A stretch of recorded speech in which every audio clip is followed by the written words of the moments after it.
అక్కడ ఇద్దరు అన్నదమ్ములు ఉన్నారు. ఇక్కడికి దగ్గరలోనే వాళ్ళు ఒక చక్కటి ఆశ్రమాన్ని నిర్మించుకున్నారు. మంచి యవ్వనంలో ఉన్నారు. నారచీరలు కట్టుకున్నారు. కృష్ణాజినం పైన వేసుకున్నారు. ఎంత అందంగా ఉన్నారో తెలుసా? కందమూలాలు తింటున్నారు. తాపసులుగా ఉంటున్నారు. ధర్మంతో ప్రవర్తిస్తున్నారు.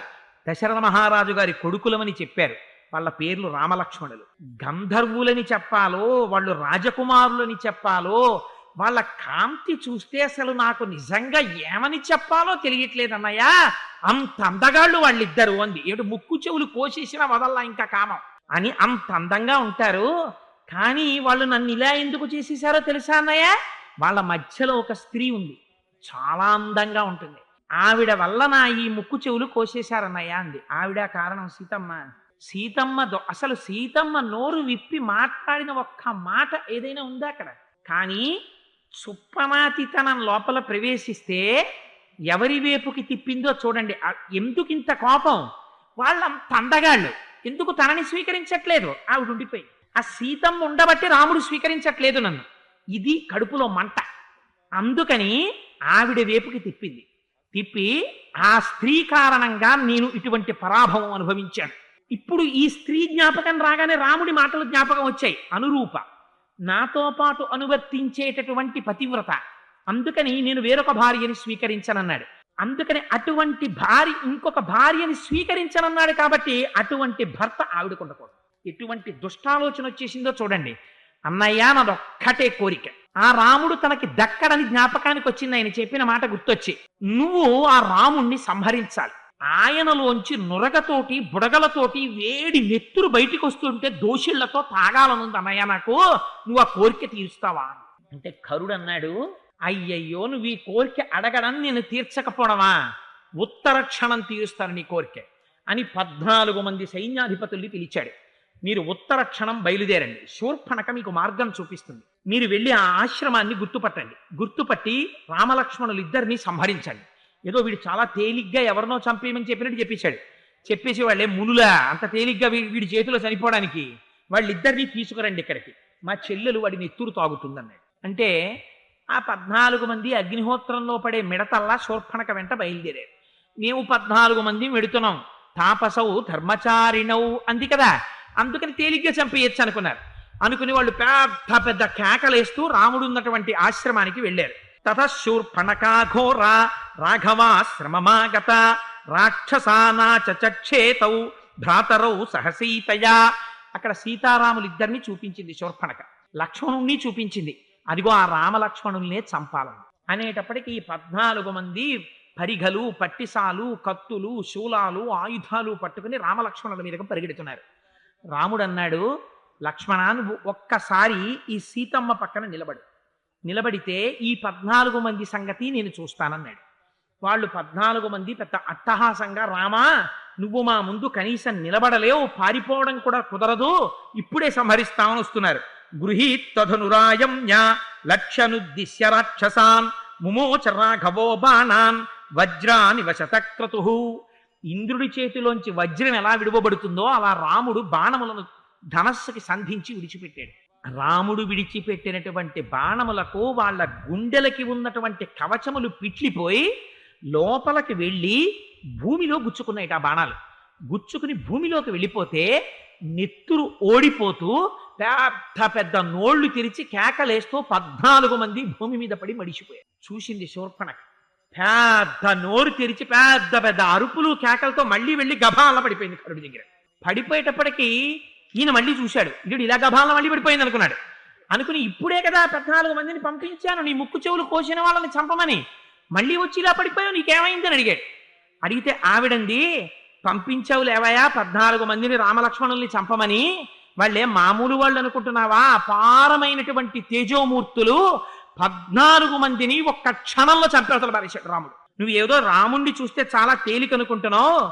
మయితే యజ్జనుక్రోశో యధిరక్షస్సుతేషు చ రామేణ యదితే శక్తి తేజోవాస్తి నిశాచర దండకారణ్య నిలయం జహిరాక్షస కంటకం.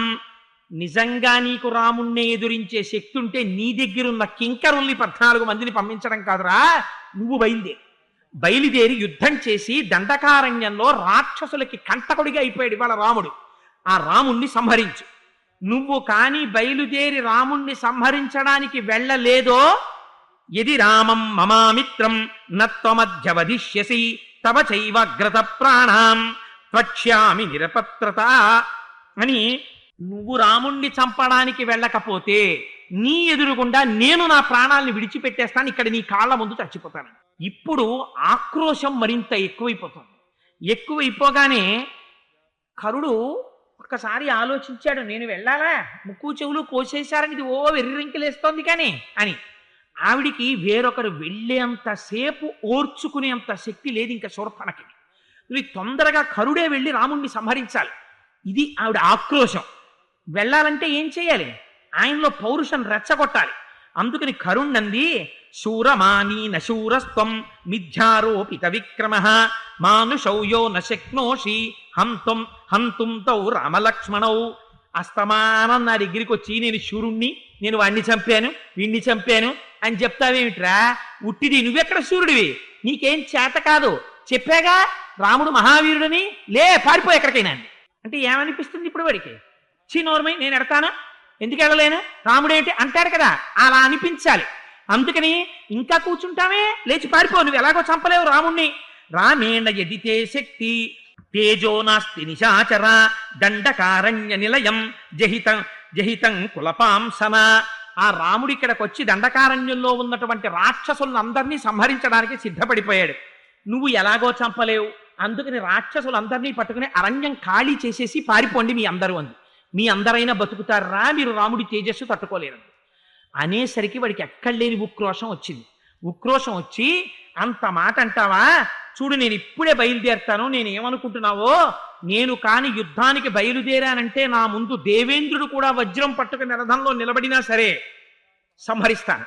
మృత్యుదేవతకి మృత్యువుని నేనే రథమెక్కి ఖడ్గం చేత్తో పట్టుకుని యుద్ధానికి బయలుదేరిన నాడు నా ముందు నిలబడగలిగినటువంటి వాడు ఉండడు. అందుకని శూర్పణఖ బయలుదేరుతున్నానన్నాడు. తయా పురుషిత పూర్వం పునరేవ ప్రశంసిత అబ్రవీద్దూషణం నామ ఖరస్సేనాపతిం తదా చతుర్దశ సహస్రాణి మమ చిత్తానువర్తినాం రక్షసాం భీమవేగానాం సమరేష్వనివర్తినాం. అంతకు ముందు నిందించింది, ఇప్పుడు పొగుడుతోంది.